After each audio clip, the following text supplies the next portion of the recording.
Folklorama was actually founded in the 70s. It was originally a one-week event to celebrate Manitoba's centennial, to celebrate all the wonderful cultures we have in Manitoba.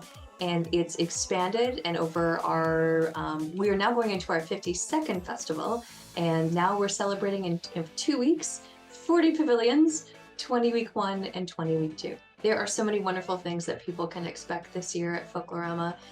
With week 1 kicking off on Sunday, August 6th, running all the way until August 19th. There's some international acts actually coming in at some pavilions.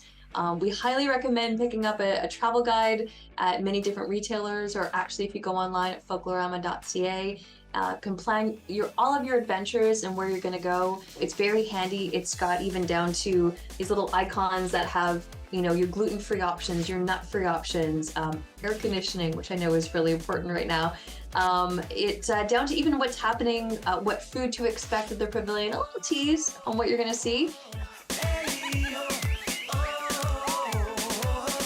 There is this energy and this excitement that is radiating throughout our communities, and they're excited to open their doors and welcome people in to experience so many different exciting things. Not only those international groups are coming in, but our local talent that are ready to showcase some new choreography. We have at the cultural pavilion, at the Tamil Pavilion, they have a brand new cultural display. That's VR. So you actually put on the goggles and they will take you into the temples. Instead of seeing photos, you'll actually feel like you're there.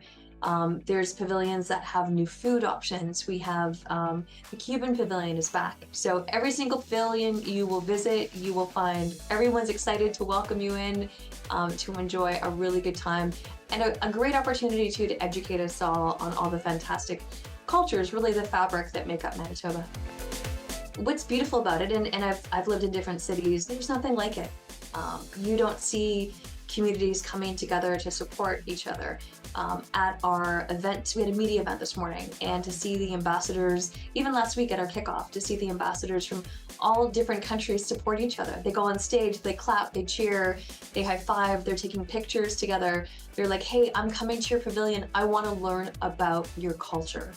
That is probably the most important thing, is not only celebrating and keeping these traditions alive and thriving, but it's taking moments to educate each other on cultures that we may not have been exposed to growing up.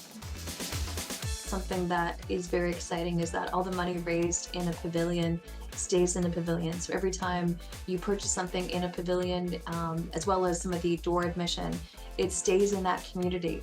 So some communities have used that money to subsidize dance costs. Some use it to subsidize immigration costs, for newcomer programs. There's one pavilion that I'm thinking of in particular that has language classes. It has different senior activities that they can come and have that community no matter what the age. So that is a seniors one, but there is a younger group that learn language, they learn the writing of the culture, and it's really great that by raising money through Folklorama, they can continue these programs.